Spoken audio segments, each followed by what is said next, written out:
हम सभी की ज़िंदगी में म्यूज़िक एक बहुत ही इम्पोर्टेंट रोल प्ले करता है और रोज़मर्रा की ज़िंदगी में हम कई तरह के संगीत सुनते हैं, जैसे कि सुख-दुख के, देशभक्ति के गीत। चलिए मान लीजिए कि एक एआई एजेंट आ जाए और आपके पसंदीदा संगीतकारों की आवाज़ में म्यूज़िक क्रिएट करे, तब आप क्या करेंगे?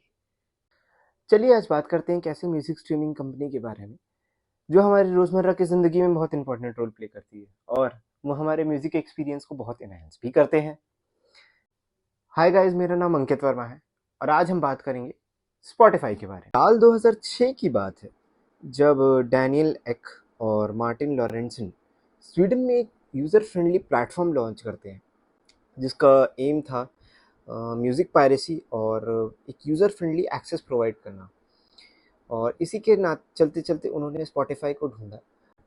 इस प्लेटफॉर्म का मेन टारगेट ये था कि म्यूज़िक पायरेसी को रिड्यूस किया जा सके और एक लीगल तरीके से यूज़र फ्रेंडली एक्सेस प्रोवाइड हो सके अपने कस्टमर्स को।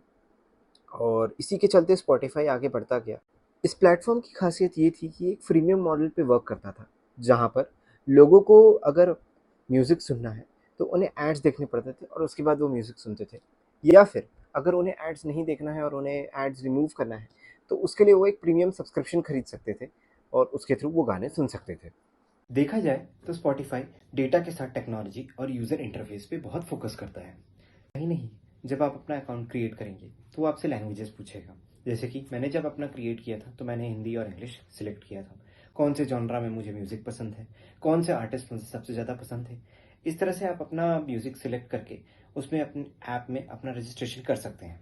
ऐसी क्या खास बात है कि स्पॉटिफाई का यूज़र इंटरफेस इतना अट्रैक्टिव है और इतना स्पेशल बनाता है उसे? चलिए जानते हैं। स्पॉटिफाई एक तरह का टेस्ट करता है जिसे हम कह सकते हैं ए बी टेस्ट या स्प्लिट टेस्ट। इस टेस्ट में होता यह है कि आप अपने कस्टमर्स को दो भाग में डिवाइड कर देते हैं, जैसे कि ग्रुप ए और ग्रुप बी। मान लीजिए कि ग्रुप ए वाले लोगों को आप अगर कोई भी नया एक्सपेरिमेंट परफॉर्म कर रहे हैं तो उन्हें कुछ भी नजर नहीं आएगा। वो एक तरह का सिंपल पुराना यूजर इंटरफेस ही यूज करते रहेंगे। वही ग्रुप बी वाले जो लोग रहेंगे उन्हें नए चेंजेस दिखने लगेंगे। इस टेस्ट के थ्रू स्पॉटिफाई ये फैसले लेता है कि क्या उसे नए अपडेट्स लाने चाहिए या नहीं लाने चाहिए, या उसे जो नए एक्सपेरिमेंट्स उसने परफॉर्म किए वो उनके लिए सही रहेंगे या नहीं। एक real example A B testing का जिसके थ्रू स्पॉटिफाई ने अपने प्लेटफॉर्म में चेंजेस लाए थे वो ये था कि गाने प्ले करने के टाइम पे स्पॉटिफाई जो है वो लिरिक्स भी दिखा रहा था और ये चीज़ सक्सेसफुल रहा।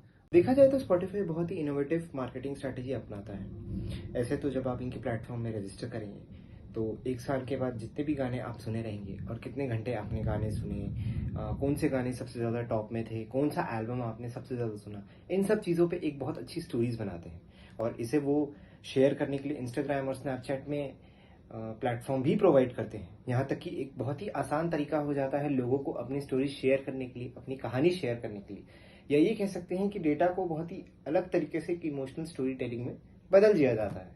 की सबसे अच्छी फीचर स्पॉटिफाई की ये है कि ये बहुत सारे एल्गोरिदम्स यूज़ करते हैं, जैसे कि कोलैबोरेटिव फिल्टरिंग हो गया, मैट्रिक्स फैक्टराइजेशन हो गया, डीप लर्निंग हो गया।